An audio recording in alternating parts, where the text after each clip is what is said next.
Piemēram, ir viens no jautājumiem, kāpēc gaisā netika pacelti lielvārdē esošie NATO iznīcinātāji. NATO iznīcinātāji atrodas NATO komandu vadības pakļautībā. Latvijas bruņoto spēku komandieris vai kāda cita valsts amatpersona dot viņiem tiešus uzdevumus nevar. Tā tas ir noteikts 2004. gada 29. martā, kad mēs iestājāmies NATO.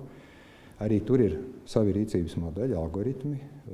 Diemžēl es nevaru atklāt visus šos algoritmus, viņus tiešām attiecīgi ir klasificējuši alianses atbildīgie virsnieki, bet tā informācija, kāda jums arī vakar tika sniegta Bruņoto spēku un aizsardzības ministrijas kopīgajā preses konferencē, rādīja, ka atsevišķas lietas elementi tur neizpildījās, lai to darītu. Vai tas ir pareizi?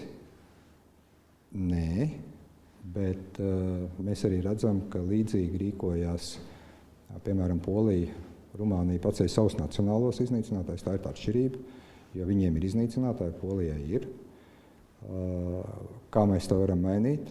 Tas ir tas, ko mēs arī aicinājām, un mūsu vēstnieks šo jautājumu šodien cēla NATO padomē, ka ir jāprecizē arī kopējā NATO rīcība politika šajās lietās. NATO ir ļoti daudz investējis klasiskam militāram iebrukumam. Tas, ko mēs redzam, faktiski ir daļa no hibrīda iebrukuma. Un šī ir tā pelēkā zona. Es bieži esmu teicis, ka mūs dažreiz vairāk satrauc dažāda veida šādas provokācijas, teiksim, informatīvajā kibertelpā.